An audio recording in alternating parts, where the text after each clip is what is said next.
Welcome to the Tech Meme Ride Home for Wednesday, March 24th, 2021. I'm Brian McCullough. Today, you can now use Bitcoin to buy a Tesla. You can now DM anyone on Slack. Intel is now doing what Ben Thompson has been telling them to do for years. What Medium is doing to journalists is dumb. What Verizon is doing with Yahoo Plus is dumb. And is the Chief Impact Officer title a real role or is it dumb? Here's what you missed today in the world of tech. Hey, you can now buy a Tesla with Bitcoin.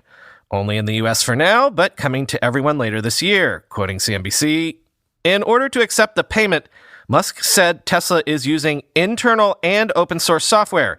He added that Tesla, quote, operates Bitcoin nodes directly, end quote. Nodes are computers on Bitcoin's network that work to verify transactions and avoid the cryptocurrency from being spent twice. Tesla's image as an environmentally friendly car company sits at odds with the Bitcoin network's colossal carbon footprint. Researchers at the University of Cambridge found that it uses more electricity on an annual basis than the whole of Argentina. A 2018 paper published in Nature, arguably the most prestigious academic journal in the world, found that Bitcoin emissions alone could push global warming above 2 degrees Celsius, end quote. So there's that. Also, I guess my only question is, given the two meme religions, the monster ones of Tesla investing and Bitcoin investing, who is the bigger winner in terms of bull case scenario from this news? Actually, though, I have another question. Wouldn't you feel silly spending Bitcoin to buy a car only to see Bitcoin potentially 3 or 5 or 10x in a few years' time? Like, who would do this? Note, for example, what Scott Melker noted on Twitter, quote, not only can you buy a Tesla with Bitcoin, but the company is not converting the BTC into dollars. They are keeping the coins, end quote. Slack is now a full-on messaging app. Although, wait, Brian, wasn't it always thus? Well, what I mean is Slack is now letting users DM any other Slack users, regardless of their organization, with a new product called Connect DMs, quoting protocol. It works a bit like the messaging apps and buddy lists of old. Users send an invite to anyone via their work email address, and if the recipient accepts, everything is opt-in, their new contact is added to their Slack sidebar. The conversations are tied to the user's organizations, but exist in a separate section of the Slack app itself. Connect DMs turns Slack from an app for chatting with coworkers into an app for chatting with anyone. It puts Slack on par with both enterprise tools like Microsoft Teams and free consumer services like WhatsApp and Facebook Messenger. Quote, when someone opens up their phone, said Ian Frank, Slack's VP of Product, if they're connecting with their friends, they click on Facebook or WhatsApp. If they're connecting with someone they work with, regardless of where that person works, they should be clicking on Slack, end quote. That's a tricky thing to get right, both from a UI perspective and an IT one, but Slack is committed. This has been the plan since before Salesforce bought the company, and it feels even more urgent now. Slack needs this to work in some ways, as Microsoft Teams and Zoom threaten to leave it behind. By expanding its purview, Slack gives users more reasons to try Slack, gives companies more reasons to adopt it, and makes Slack an even more central part of the modern workday, end quote. Quick note that Robinhood has announced it is filing confidentially for an IPO with the SEC, quoting Bloomberg. The company said in a statement Tuesday that it had submitted its filing to the U.S. Securities and Exchange Commission, confirming an earlier report by Bloomberg. Robinhood could go public as soon as late in the second quarter, but the timing could change, said a person familiar with the matter who asked not to be identified because it wasn't public. Bloomberg News previously reported that Robinhood was planning to file for an IPO this month. The company has selected NASDAQ as the venue for its listing, people familiar with the matter have said, end quote. So with Roblox now out, Coinbase going public soon, and now Robinhood, the only one of the biggest of this cohort of unicorns that is still private is Stripe, right? Or am I missing someone else? Nothing like a bull market to really clear the decks.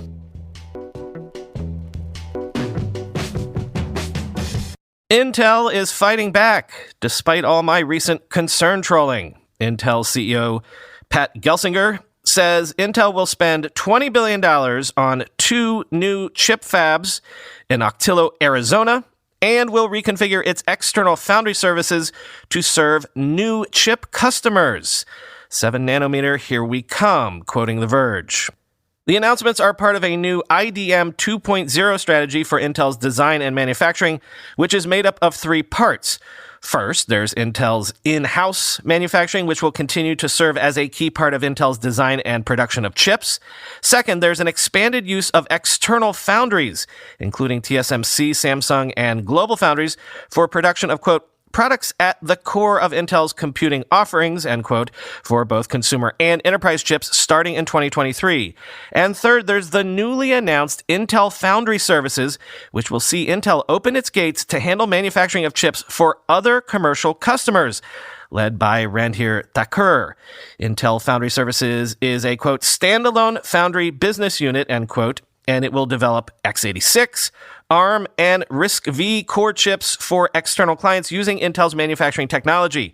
And crucially, for government work, Intel's foundries will be located in the US and Europe, a benefit that competitors like TSMC don't have.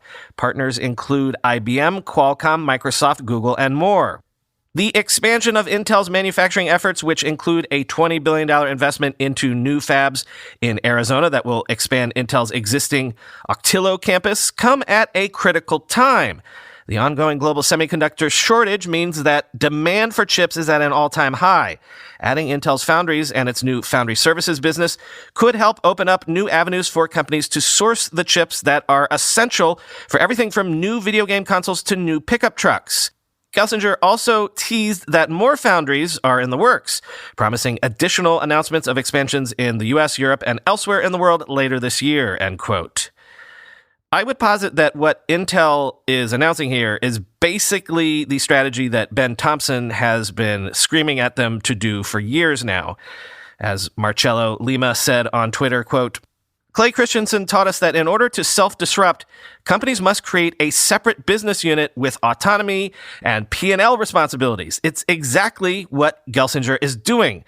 At 7x EBITDA, is this Intel's Satya Nadella moment? End quote. Also, by the way, during the event announcing this news, Gelsinger said it would pursue Apple as a client for this new foundry services business. Right now, all those A-series chips and Apple Silicon chips are actually produced by TSMC. So, given, geopolitical concerns, might Apple be attracted to at least having some of its chip production done domestically? Perhaps. But also, hasn't Intel just spent the last couple of weeks dragging Apple with that revival of its Mac and PC advertising campaign? If you really want to convince Apple to let you make their M1 chips, why have you been making fun of them recently?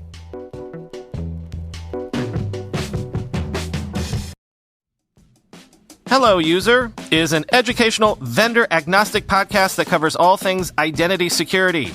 It's hosted by Richard Bird, Chief Customer Information Officer at Ping Identity, who's one of the most respected voices in the identity space. I've told you before about Ping Identity, identity security for the global enterprise. Ping champions identity for the world's largest organizations so they can deliver more secure, extraordinary digital experiences to their employees and customers around the world.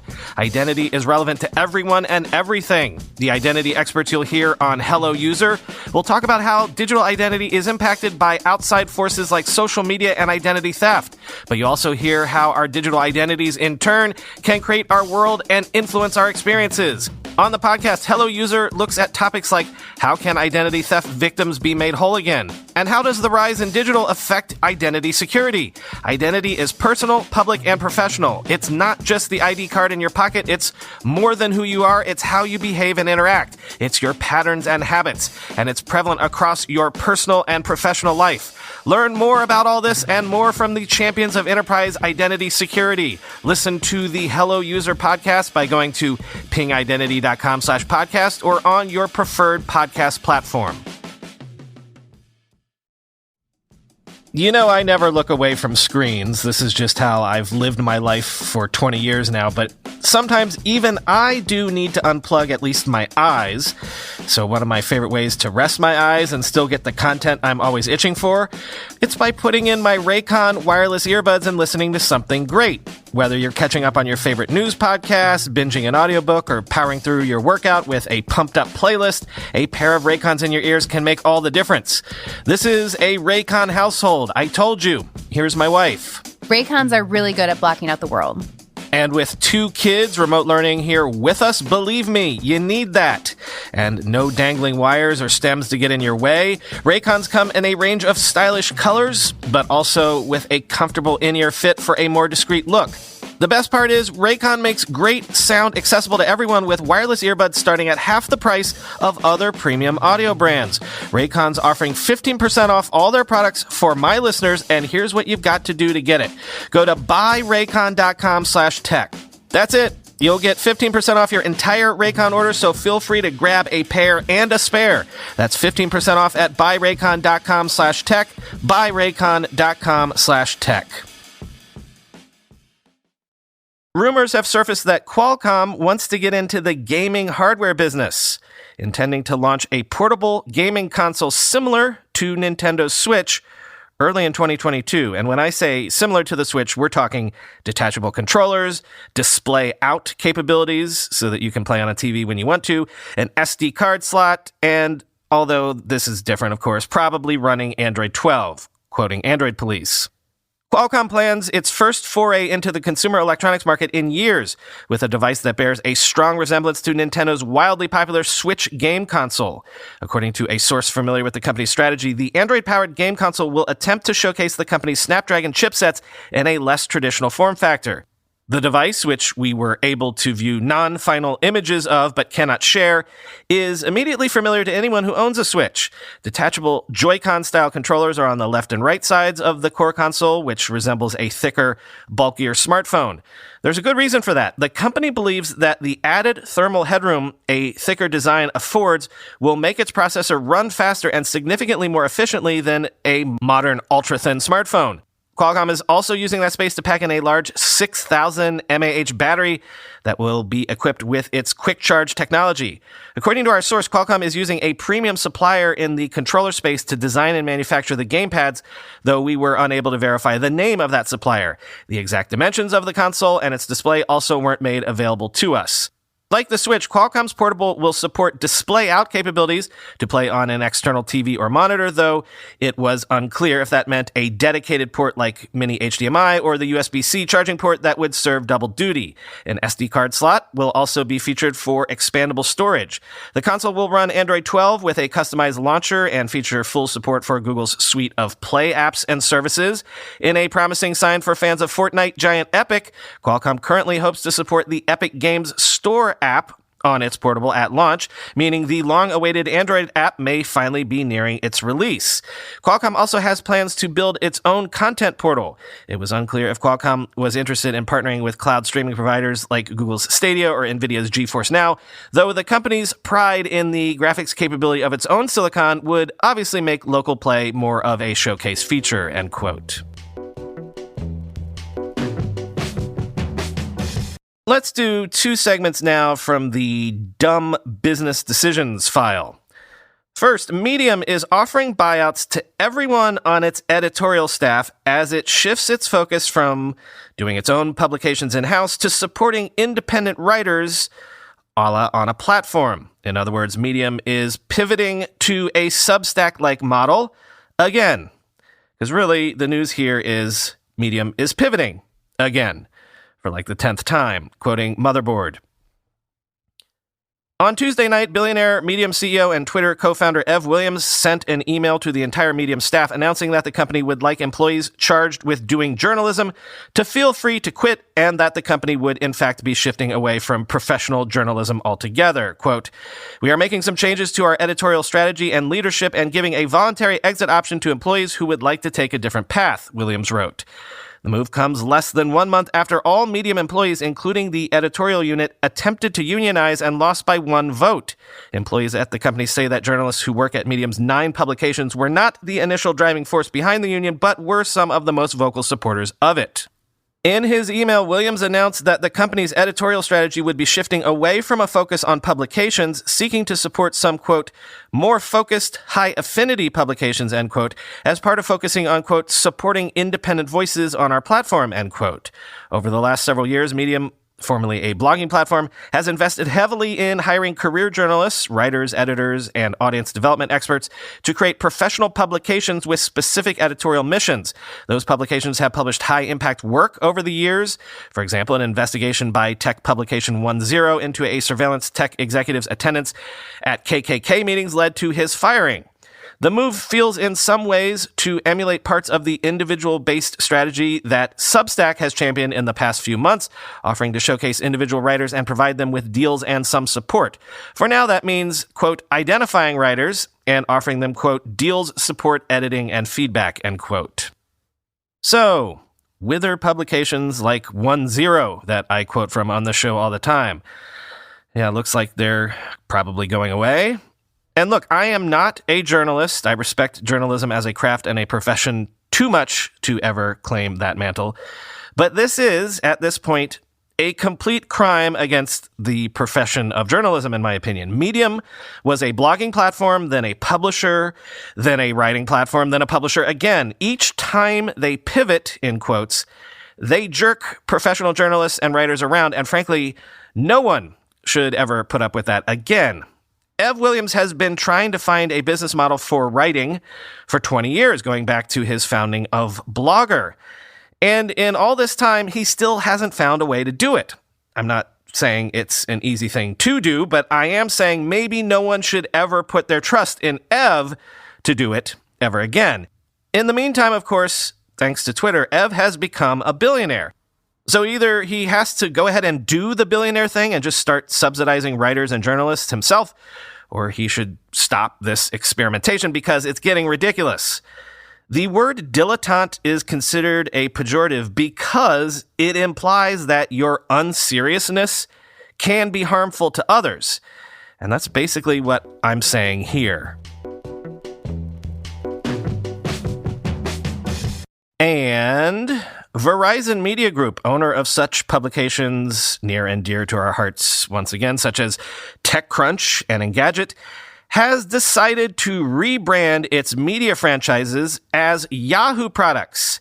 And then they want to sell subscriptions to some of those products under the branding Yahoo Plus because, I don't know, you've got me. Quoting Axios, Yahoo is the future of our consumer-facing brand, says Joanna Lambert, head of consumer at Verizon Media. Actually, end quote. I'm just going to stop there because there's really no point to analyze this any further because this is just dumb. Does Verizon really think that Yahoo has a friendly, valuable brand halo to anyone at this point? What, they thought going with AOL sounded too boomer? Yeah, I can see a play for them to be made with their successful fantasy sports and finance franchises to an extent, but come on. Oh, and going with the plus sign tacked on to the name, that is just, chef's kiss. Are they keeping the exclamation point also? Like, is it YAHOO exclamation point plus sign?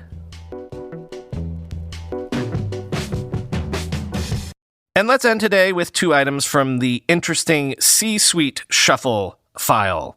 Amazon has apparently announced to employees who will be the new AWS head once Andy Jassy moves from that role into the CEO chair that is being vacated soon by Jeff Bezos, quoting CNBC. Amazon has chosen Adam Selipsky, currently CEO of Salesforce-owned data visualization software maker Tableau, to run its Amazon Web Services division. Selipsky is one of the people several insiders had identified as a possible successor to Jassy. The two men have an excellent relationship. A person familiar with the matter told CNBC Selipsky had held a prominent position inside AWS as vice president for sales, marketing, and support before leaving to run then-public Tableau in 2016. Salesforce bought Tableau for $15.7 billion in 2019. Selipsky joined Amazon all the way back in 2005, a year before that company introduced EC2 and the S3 storage service, and stayed at Amazon for 11 years. Before that, he had been a vice president at Real Networks, end quote. And the coaching and mental health app, and I believe prolific podcast advertiser BetterUp, has announced the Duke of Sussex, Prince Harry, has joined the company as its Chief Impact Officer. What is a Chief Impact Officer? I'm going to try my best. Quoting the Wall Street Journal, the Chief Impact Officer position is relatively rare in the corporate world, although some companies, including Salesforce, have it. The title is more common in the nonprofit realm at organizations such as Amnesty International and the United Way. Quote, I intend to help create impact in people's lives, Prince Harry said in an emailed response to questions about why he's taking the job. Quote, proactive coaching provides endless possibilities for personal development, increased awareness, and an all-round better life, end quote. In the BetterUp position, Prince Harry is expected to have input into initiatives including product strategy decisions and charitable contributions and advocate publicly on topics related to mental health. It's a meaningful and meaty role, said BetterUp CEO Alexei Robichaud, who said he was introduced to Prince Harry through a mutual friend and began conversations with him last fall, end quote. So I mainly wanted to do this story so I could cram in jokes like these. Here's Annie Carney on Twitter. If he gets a work email, what do they do with regards to the issue of his not having a last name? Here's Arnab Ray on Twitter, quote, inspirational immigrant story. The great American dream still lives. Refugee fleeing persecution from his own country makes it big in America based on his own hard labor, end quote. And someone on Twitter, whose name escapes because I forgot to actually fave it, said BetterUp has maybe missed a trick here because they could have taken a page from Tesla and named Queen Elizabeth as, I don't know, Mistress of Coin or something.